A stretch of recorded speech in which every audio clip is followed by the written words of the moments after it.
treacherous boat ride. I did not realize there was as much to that. Evidently, the people that taught me in the book of Acts said, Paul got on a boat and then he got to Rome and skipped most of chapter 27. And there's a tremendous amount of stuff that's here.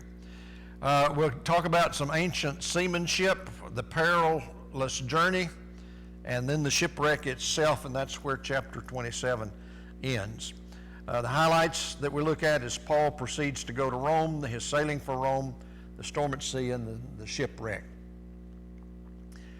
I want to give you a brief recap of what we've looked at. And this is just to kind of bring you up to where we are. This is important because as you go through stuff, you have a tendency to focus only on what you're hearing right now. And all of this is preliminary to what we're going to look at for the next two Wednesday nights. In chapter 21, verses 30 through 34, Paul arrives in Jerusalem. A riot breaks out, and seeing the riot, the Roman soldiers come down and put Paul into what we would call protective custody. Paul asks for a chance to defend himself to the people. He stands. This is the occasion when he speaks to the centurion that comes down and takes him into custody. Doesn't understand why he can speak to him in Greek. He thought he was an Egyptian. And then Paul speaks to the people in Hebrew, and the people there are stunned, I guess, to some degree, because they listen. And eventually his speech is interrupted when he tells about God, what God was doing in the lives of the Gentiles. That's sort of like during the Cold War, somebody talking about how nice some of the people were to them when they went and visited in Russia. Chapter 22, verses 24 through 35, a Roman commander orders a beating on Paul in order to get a confession from him to find out what's really going on. Paul claims his Roman citizenship, and he escapes the whip. Kind of makes them all a little edgy because they weren't sure who he was to start with. And when they found out that he was a Roman citizen, they were afraid of coming under the law themselves. Chapter 22, verse 30, Paul was brought before the Jewish High Council, and because of his Roman citizenship, he was rescued from the religious leaders who wanted to kill him at this point. In chapter 23, verse 10, the Roman commander puts Paul back under protective custody. Chapter 23, verses 21 through 24, there is a plot to kill Paul, and these are the guys that make a vow that they are not going to eat and they're not going to drink anything until kill Paul. 2 years later, Paul is still alive. We assume that there were about 40 guys that died of starvation and thirst. Nothing is said about this in the scriptures, but either that or they slunk off into the night and didn't say anything else about their vow. He's transferred to Caesarea. He put under Governor Felix's control. Chapter 23, verse 35, he was in prison until the Jews arrived to accuse him just a few days later, and Paul defends himself before Felix. Chapter 24, verses 25 and 26, Paul was in prison for 2 years. Now, the way that Acts reads sometimes, all of a sudden there's 2 years, there's a gap. What happened during those 2 years? It's like the 3 years that he was in Arabia. We find he goes to Arabia and then he comes back, but he was there for 3 years. What happened to those 3 years? I don't know. That's on my list to ask the Lord about this, or when I see Paul in heaven. He was in prison for 2 years at Caesarea, and he spoke occasionally to Felix and Drusilla. Chapter 24, verse 27, Felix is replaced by Festus. And it's easy to get those names switched around, Felix and Festus. Chapter 25, verse 1, verse 10, new accusations are brought against Paul. The Jews want him back in Jerusalem for a trial, but the purpose of them bringing him back to Jerusalem was not for a trial. There was still a plot to kill him. They were going to assassinate him on the road back to Jerusalem. Paul claimed his right to a hearing before Caesar. This changes everything. No longer do the locals have any control over this, but as a Roman citizen, this is his right to say that he's going to go before the Supreme Court, and it's out of their hands. So Festus promises to send him to Rome. Chapter 25, verses 13 and 14, Festus discusses Paul's case with Herod Agrippa II. Chapter 26, Agrippa and Festus listen to Paul. Paul tells his story. Chapter 26, verses 24 through 28, Agrippa interrupts with the sarcastic rejection of the gospel when he says, Paul, your much learning has made you crazy, mad. You don't know what you're talking about. Chapter 26, verses 30 through 32, there's a group consensus that Paul was guilty of nothing and could have been released if he had not appealed to Rome. After all, this, as far as the Romans were considered, this was an internal religious problem, an affair, and had nothing to do with them. And they heard him out of compassion or at least interest because he was a Roman citizen. They wanted to find out what all of this ruckus was about. And so we come to chapter 27. Paul leaves for Rome courtesy of the Roman Empire. When you can get somebody else to pay for your journey, that's good. And Paul gets that done. Chapter 27, verse 1. When it was decided that we were going to sail for Italy, they transferred Paul and some other prisoners to a centurion of the Augustan cohort named Julius. So we come up with the names of two of the Roman soldiers, that Claudius that we looked at earlier, and also now Julius. And so they get ready to put him on the boat. Why does Luke here use the pronoun we? Well, that simply shows that he's one of the party that accompanies Paul to Rome. This was a change that we saw earlier in the chapters in the book of Acts that showed there were several people that were traveling with him. And verse 2 says, they embarked on a ship of Adramyttium that was about to set sail to the ports along the coast of Asia. We put to sea accompanied by Aristarchus, a Macedonian from Thessalonica. Now, I'm not sure that this is really the kind of boat that they were on, or ship that they were on. It evidently had to be pretty good size, because later on we're going to find that there were 273 people that were on this boat. That's a pretty good sized boat. And this was not the time in which you crowded everybody together and they stood up like we're doing our invasion people from Mexico and Honduras and other places south. But this is kind of a general type of ship that was used in this day and time. There were two rudder oars in order to facilitate the direction that the ship would go. Not only do they have anchors at the front, but later we'll find in this chapter that they throw out anchors in the rear also. There were basically two sails that were used. One was the mainsail, the other one was the foresail. And these were basically not the high-masted ships that we knew when this country was being settled. Why did they embark on a ship of Adramyttium? Well, there was probably no other Italian ship at that time in the port of Caesarea, and evidently they expect to find one somewhere along the route, because their sailing intentions is to go in that direction in order to get to Italy. The time of year that they choose to go is not the best for sailing in the Mediterranean, and so this is one of the reasons why that they're going to stay fairly close to the coasts on different occasions. Who was Aristarchus? We find his name mentioned 4 times in the scriptures, other than this verse right here. Actually, this makes the 5th time. He's mentioned in Acts 19 and 29, and Athens, and the city was filled with confusion. The people rushed together in the theater. They dragged with them Gaius and Aristarchus, Macedonians who were Paul's travel companions. Acts 20 verse 4 says, there accompanied him into Asia Sopater of Berea, and of the Thessalonians Aristarchus and Secundus, and Gaius of Derbe and Timotheus, of Asia Antiochus and Trophimus.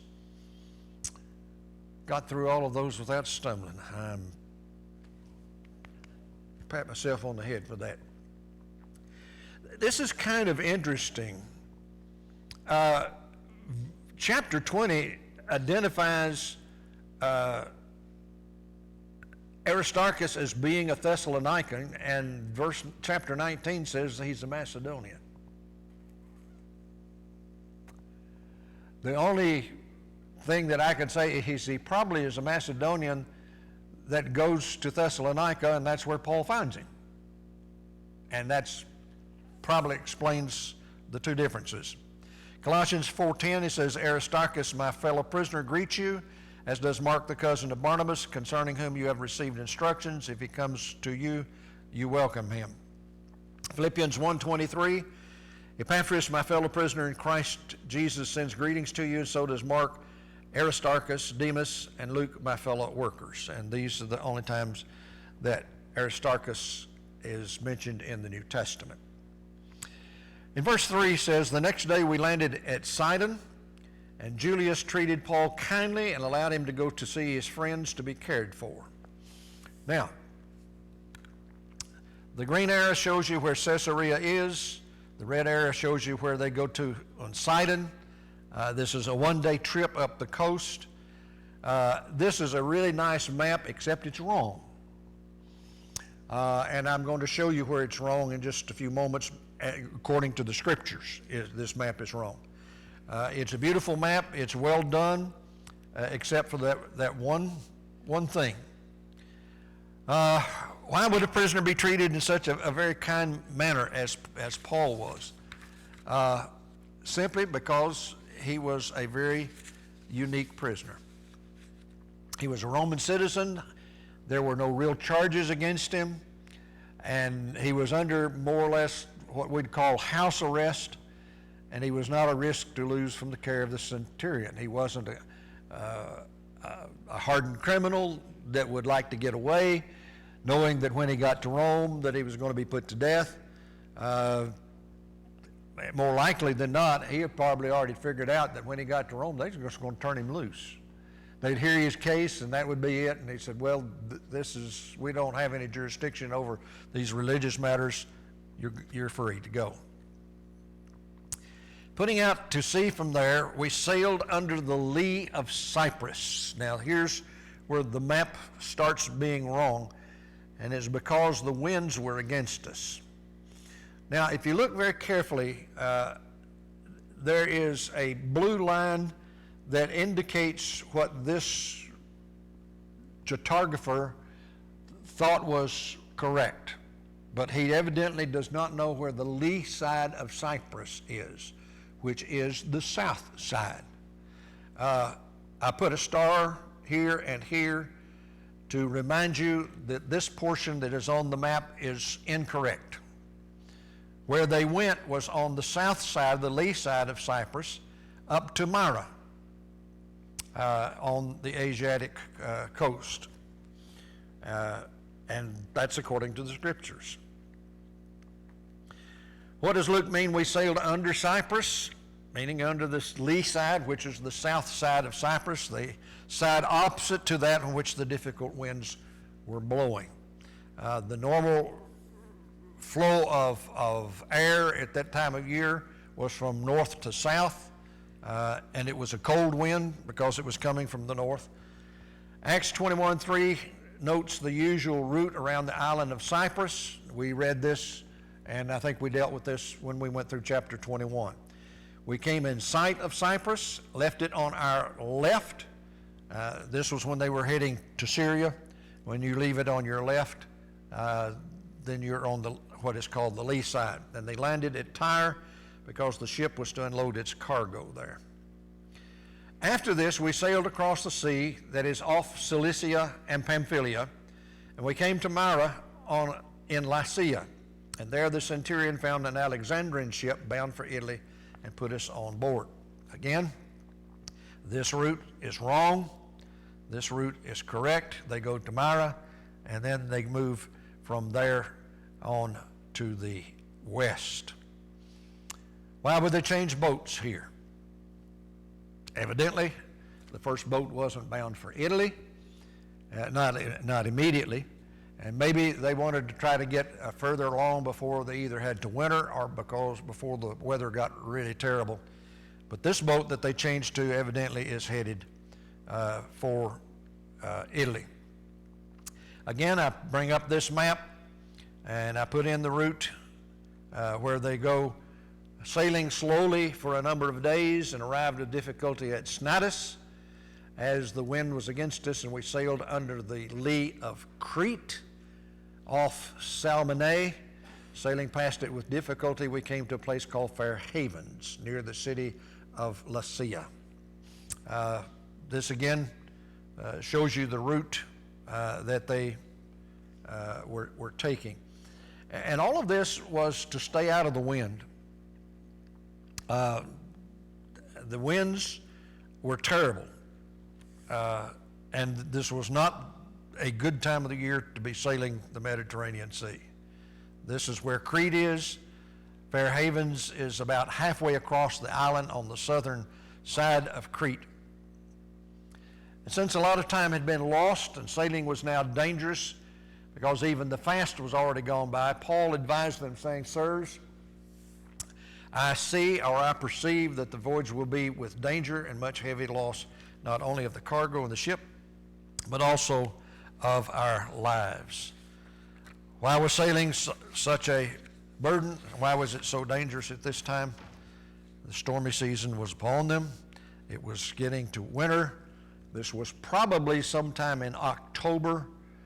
The fast that was passed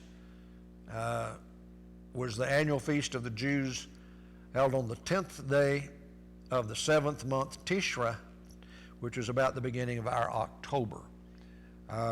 After this time, sailing was considered dangerous on the Mediterranean. It was about the same time as our winter season, when we have unpredictable weather and bad storms. It never snows in July in East Tennessee. On the 4th of July in 1967, I think it was, I saw snow on the 4th of July, but it was in Colorado and in Idaho, and I thought it was so unique, and so did my kids. We were not dressed for cold weather. What does Paul mean that by the expression, "I perceive"? Have you ever had a premonition of something's going to happen? You could see things happening that were leading up to it, and you said, this is not headed in a good direction, and you kind of warn somebody. Usually you do this with your children. You say, what you're doing is not going to end well. You need to rethink what you're doing. He is, by human reasoning powers, this is not revealed to him by God, but he has concluded from the information that's available, by the timing of the trip, the difficulty in sailing, the difficulty of the winds, that this trip is probably going to end in disaster, and he can see it. This indicates he's speaking here not by divine authority, but only through his human perception. I may get caught up to myself here, okay? I'm glad this machine's behaving tonight. The centurion paid more attention to the pilot, or this is probably the guy that's at the helm of the boat, and to the owner of the ship, as to what Paul said. The owner is probably the captain. This is his boat. He's got all the say-so. And the logical reasoning behind this is that Paul was not a sailor. He was a tent maker. And according to the Jews, he was a troublemaker. But the captain was a sailor, and it was expected that the experienced sea captain would know more about sailing conditions than a landlubber. But you know, when you look over and you see the dark clouds, and you hear the thunder, and you see the lightning, and it's coming right towards you, you know, you can pretty well say, you know, it's going to rain in a little bit. And usually in the summertime, you can kind of smell it. And you can just know that it's going to be there. There's nothing like the coming of a summer storm, and there's nothing like the smell afterwards when everything has been washed clean. The harbor was not suitable for spending the winter,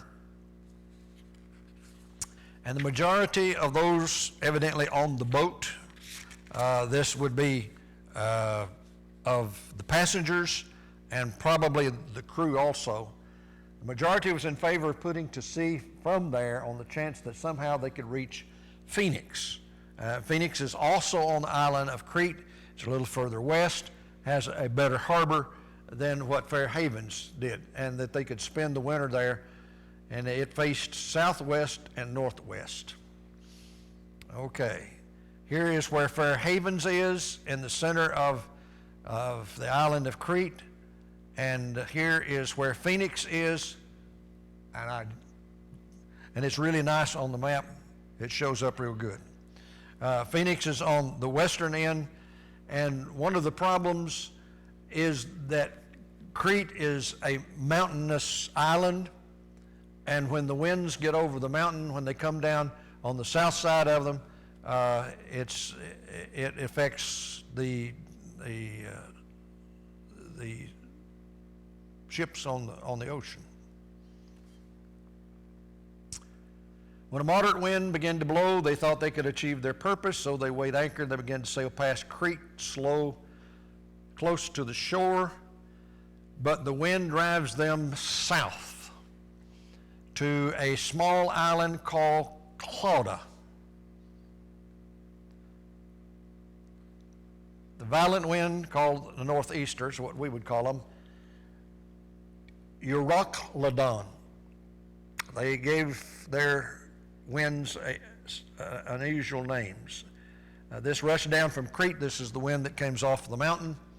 And since the ship was caught and could not be turned head on into the wind, we gave way to it, and we were driven by the winds. And they go south below this small island that is south of Crete. And there again, I've got it marked, and you can just see it's a nice red rectangle that's there around this island. Okay. By the running under the lee of a small island called Clauda, we were scarcely able to get the ship's boat under control. Now, that sounds kind of strange. You're talking about a ship and you're talking about a boat. Well, the boat was the traverse from the ship to shore. This is what took the cargo from the ship when you got to an area in which the draft of the boat was too deep for the harbor. Then you had to anchor out a ways from the harbor, and to get your cargo in, you took this small boat, or when you took passengers off, you took them in the small boat. What does Paul mean? Until they sailed under the lee of the island, they could not do much with the boat, and the boat was a smaller vessel used to move from the big ship to the shore, delivering cargo or passengers. And it seems they are now able to pull it aboard, put it upon the deck, secure it, and they still had to work hard to gain control of the ship itself. After hoisting it up, they took measures to undergird the ship, and then, fearing that they would run on the Syrtis, they lowered the sea anchor, and so they were driven. There they are, putting the boat on the deck, tying it down. Now, I have a beautiful picture that I'll have to describe to you. How many of you know what a drogue is? D-R-O-G-U-E.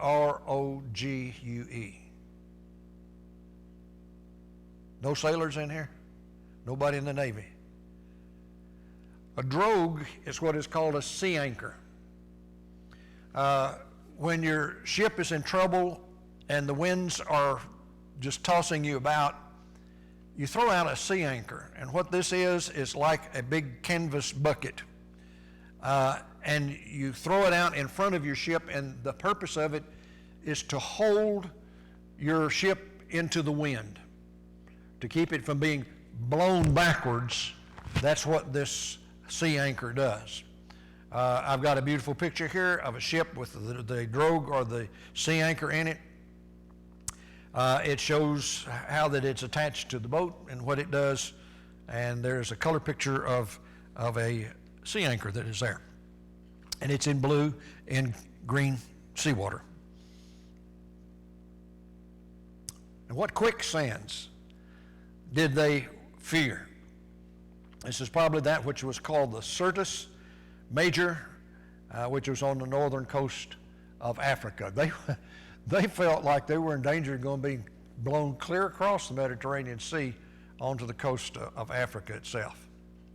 Verse 18, we were being pounded by the storm so violently that on the next day they began to throw the cargo overboard. And we don't know exactly how many days that they'd gone to this particular point, but a little bit later on we'll have a identification time given to us as Paul comes up and tells these people they've got to eat. So they begin tossing everything overboard that had weight to it. They don't throw all of it overboard, because later on we're going to find they're going to throw wheat overboard. Wheat doesn't have as much weight to it as some of this other cargo. Anything that's boxed up, anything that's bound up, anything that takes 2 or 3 men to pick it up and move it, that's the kind of stuff that goes overboard. Anything that actually was not being used would be thrown overboard for the whole purpose of making the ship lighter so that it would ride higher on the ocean to keep the waves from washing over the decks. What would happen if the water washed over the decks? It'd what? Why? Water would get in the hull of the boat, fill the hull up, and it'd sink. You know, they weren't like modern ships today that have these big iron doors on the top of them to keep the water out. These were probably either wooden shutters of some kind or maybe none at all, so that when they got to where they were headed, they could unload it very well. On the third day, with their own hands, they threw the ship's tackle overboard. This would be ropes, pulleys, anything that was extra tackle that they did not need to keep the sails up at the moment. When these ships set out on the ocean, often what they would do is they would have extra stuff. Years ago when we took a trip out west, went to Idaho, before I left, I went to the parts store and I got both of my radiator hoses. I got 2 extra fan belts and extra bulbs in case bulbs burned out in my lights. Didn't use a one on a 5,000-mile trip, which I was very proud that I didn't. But I thought I was real smart because, you know, you just don't know what's going to happen when you're on a long trip in places where you don't know that you can get help. So this was extra stuff that they had on the boat, because out in the middle of the ocean, there was nothing that was there that they could go to a store. They didn't have a Home Depot. They didn't have, what's the guy, Buddy's, I can't remember Buddy's last name. He's got the motor home business over at Sevierville. Buddy Craig. Is that who he was? Okay. Well, you can get all kinds of parts there. But when you're on the ocean, it doesn't work. This indicates that Paul and Luke and others were involved in helping secure the ship. They just didn't stand around. And all extra spare parts were tossed overboard to make the ship more buoyant. So neither sun nor stars appeared for many days, and no small tempest raged, and all hope of our being saved at last was abandoned. Why did they lose hope? They'd done everything that they knew to this point to save the ship. The storm had not slackened up any, and there was nothing else to be done. It looked like from the length of the storm that it might not end, that they would just be driven along by that wind and that storm until they either hit the northern shores of Africa or they were sunk. Since they've been without food for a long time, Paul stood up and said, "Men, you should have listened to me, and you should not have set sail from Crete and thereby avoided this damage and this loss." Don't you just love know-it-alls? Here these guys are doing their best to keep this boat afloat, and Paul says, "You should have listened to me, and I'm not a sailor, but you should have listened to me." And he says, "I urge you to keep up your courage, because there will be no loss of life among you, but only the loss of the ship. For last night there stood by me an angel of God, to whom I belong and to whom I worship." And the angel said, "Do not be afraid, Paul. You must stand before the emperor, and indeed God has granted safety to all of those who are sailing with you." And occasionally I have to make a little deviation in what is written, because I don't always use the King James Version, because sometimes other versions say it just a little differently and a little better. So in what sense were these passengers and crew given to Paul? God said through this angel that they'd be saved because of his sake, and also into answer of his prayers. So he says, "You keep up your courage, men, for I have faith in God that it'll be exactly like I've told you, but we have to run aground on some island." Here he is talking to them. Here he is praying. He is here trying to convince them that everything's going to be okay. They don't look very convinced, do they? Verse 27, on the 14th night, when the 14th night had come, as we were drifting across the Sea of Adria, about midnight the sailors suspected they were nearing land. What do you think they hollered? "Land ho!" Well, I'm not sure that they saw it, but I think they perceived it. And so we asked the question, first of all, 14th night of what? And this would be from their time in leaving the island of Crete. How are sailors able to determine that they were close to land? Have you ever sat in the car with the kid in the back kicking their feet against the front seat where you're sitting, saying, "Are we there yet? Are we there yet? Are we there yet?"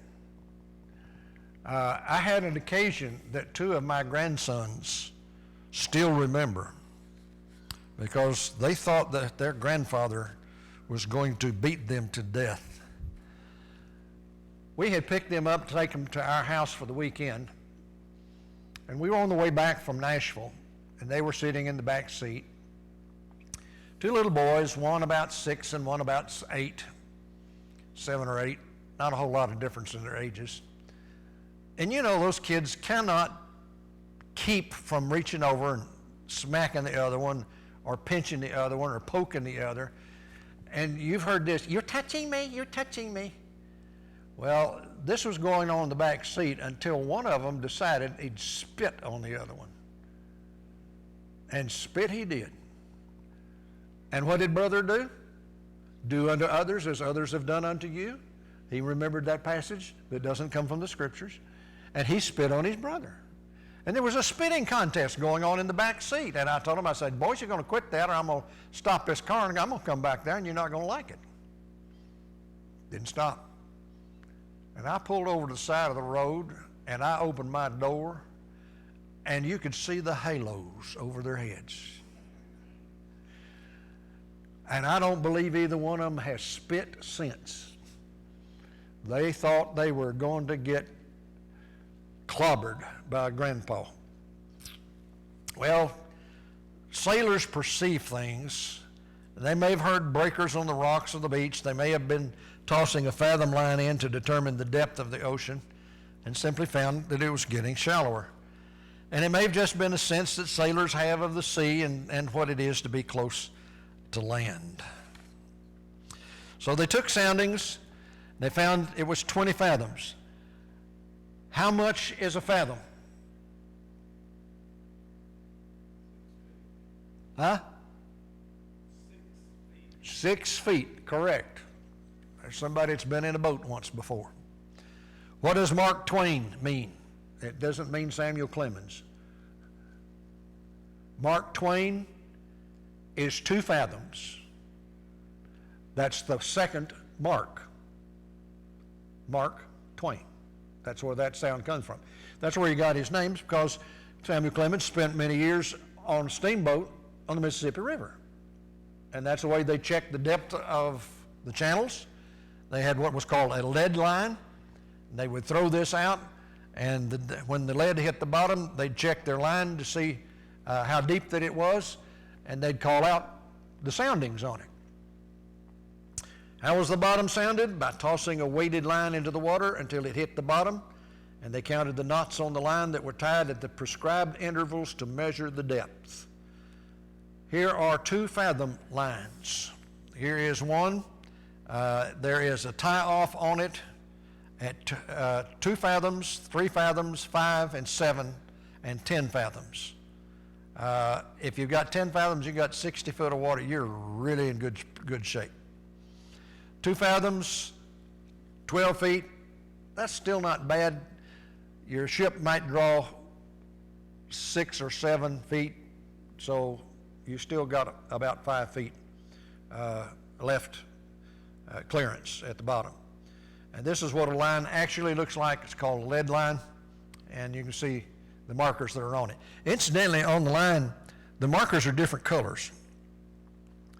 That's because some people can't figure out how deep it is, and they'll see what color the marking is, and the captain will know how deep it is.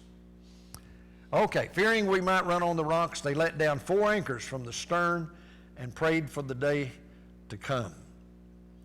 Not just in a general sense, but they were hoping that the sun would be out.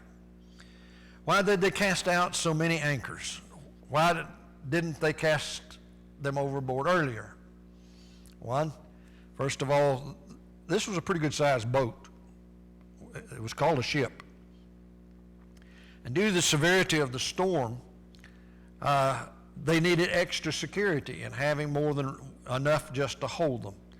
And the anchor of the ship is the last thing that they want to lose. It's the only thing that can keep a sailless, steerless ship from running aground upon rocks or going whatever way the wind's blowing. It's the last source of hope for a sailor in saving his vessel. And also, they were not used earlier, probably because they were in deep water, water that was too deep to use the anchors. I don't know, wasn't there, and I'm not a sailor. But the sailors tried to escape from the ship and had lowered the boat into the sea. This is what we would call the dinghy. And on the pretext of they're going to put anchors out from the bow. If you had anchors on the stern and anchors on the bow, the ship's not going to go in either direction. And Paul said to the centurion and the soldiers, unless these men stay in the ship, you cannot be saved. And so the soldiers cut away the ropes of the boat and set it adrift. The sailors put the boat over the side. It's tied to the side. They're getting ready to get in the boat. And the soldiers come and they cut the ropes and the boat goes off somewhere. Why would the sailors want to abandon ship now? Well, they're close to shore. They got a better chance of getting to shore now than they had earlier. And they were tired of fighting the storm, and they might still lose the ship and their lives, and they wanted to take the only option they thought was left for them. And if any survivors would be left without the expertise of the seamen to help them against the elements. So Paul understands that, and evidently the centurion understands that too. Okay, verses 33 through verse 37. Just before daybreak, Paul urged all of them to take some food, saying, "Today is the 14th day that you've been in suspense and gone without regular food, having eaten nothing. And therefore I urge you to take some food. It'll help you survive, for none of you will lose a hair from your heads." For after he had said this, he took bread, he gave thanks to God to the presence of all. He broke it and began to eat, and then all of them were encouraged and took food for themselves. We were in all 276 persons in the ship. And after they had satisfied their hunger, they lightened the ship by throwing the wheat into the sea. And there is a beautiful picture of Paul offering thanks and passing food out around the table. And I know you can see this. So the question arises, had they eaten nothing in 14 days? Probably not gone that long without eating. Most of us can't go more than 15 or 20 minutes without picking something up and chewing on it to some degree. And I think the meaning here is that their food had been scarce and irregular, and at that bad a storm, with that many landlubbers on it, I suspect that most of them were seasick. And when you're seasick, all somebody has to do is just mention food, and you're going to go to the rail and throw up again. Appian, the writer, speaks of an army which for 20 days had taken neither food nor sleep.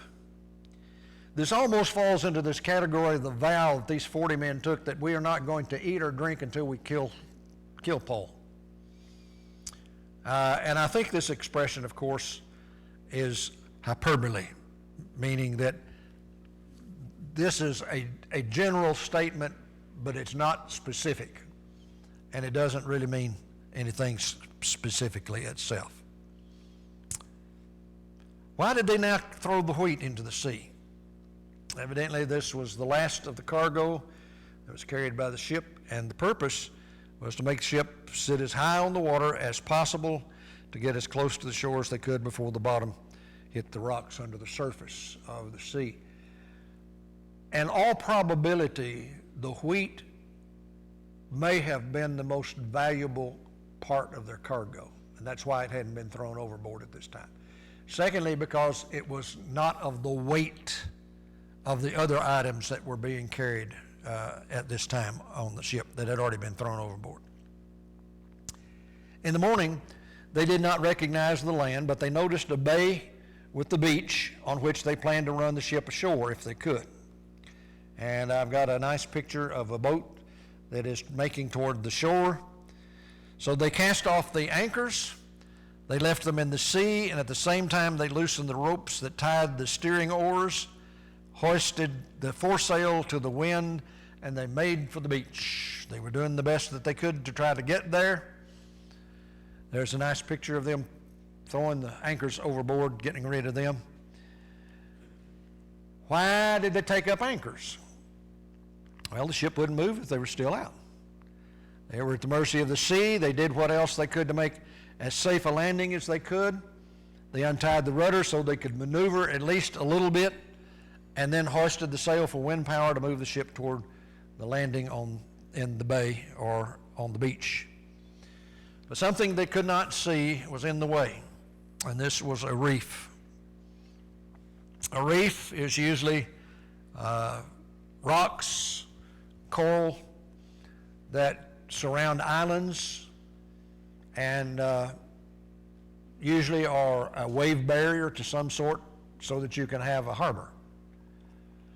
But they struck the reef, they ran the ship aground, the bow stuck and remained immovable, but the stern was being broken up by the force of the waves. Oh, we're back on screen again. There we go. Well, the soldiers' plan was to kill the prisoners so that none might escape when they tried to get to shore. And here they are with their swords drawn, and the centurion says, whoa, wait a minute, hang on there, you're not in charge, I am.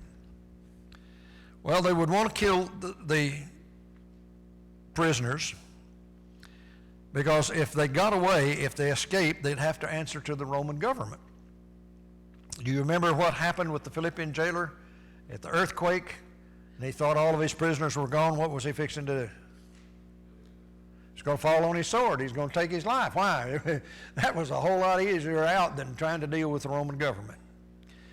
But the centurion, wishing to save Paul, kept them from carrying out their plan, and he ordered those who could swim to jump overboard first and make for the land, and then for the rest to follow, some on planks and others on pieces of the ship, and so that it was that all were brought safely to land. I found this beautiful picture that shows them getting off the boat and people in the water and people on the shore. And that is the end of chapter 27 of the book of Acts.